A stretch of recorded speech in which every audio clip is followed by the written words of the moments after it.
Bonjour. Alors aujourd'hui je vais vous présenter une plante emblématique du printemps, la Primevère. Ou plutôt devrais-je dire les Primevères. Donc Primevère de son petit nom donc, qui vient de Primavera, qui signifie le printemps. Donc on va les découvrir toutes les trois. La Primevère à grandes fleurs, la Primevère élevée et le coucou, la Primevère officinale. Allez c'est parti!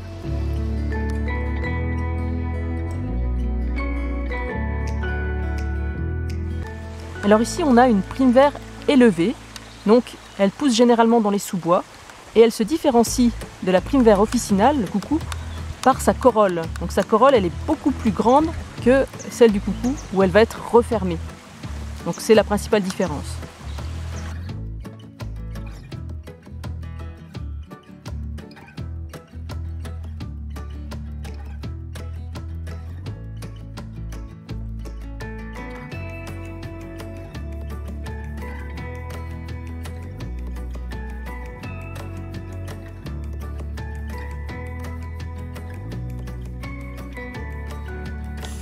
Alors ici on a une Primevère officinale.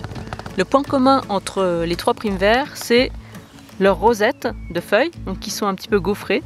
Donc elles sont au goût aromatique, mais attention, pour certaines personnes, elles peuvent être photosensibilisantes. C'est-à-dire qu'au toucher, on la touche et après on va avoir des brûlures qui vont se former. Ça peut arriver, mais c'est pas systématique. Donc comment on différencie les trois Primevères?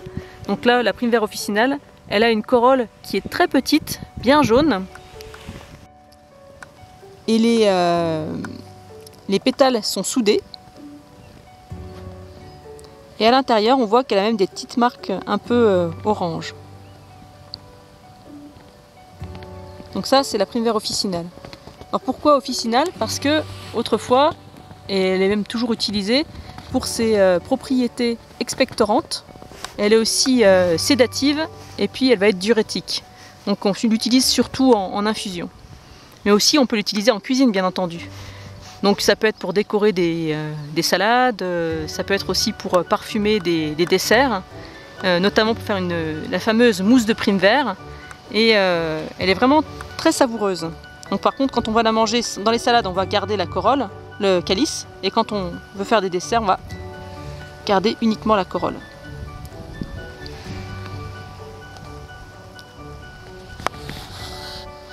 Elle a un petit goût de miel vraiment agréable. Et puis la racine également a une saveur anisée. Mais on l'emploiera quand même un peu moins pour ne pas détruire la plante.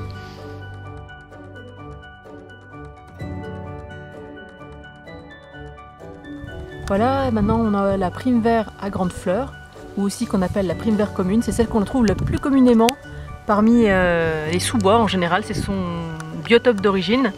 Mais bien sûr, elle a été très utilisée aussi pour l'ornementation dans les jardins.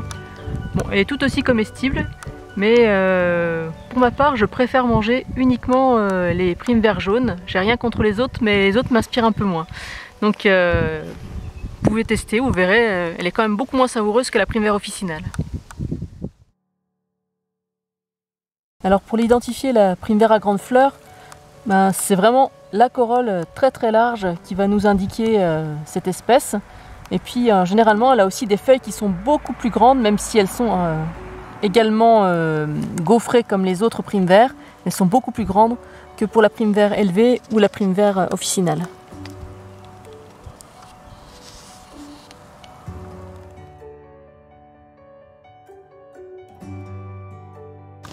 Cette vidéo est terminée, j'espère qu'elle vous a plu. Je vous souhaite de très belles balades printanières. N'hésitez pas à aimer la vidéo et à la partager. Retrouvez plein d'infos dans le descriptif, notamment un article sur le blog. À très bientôt!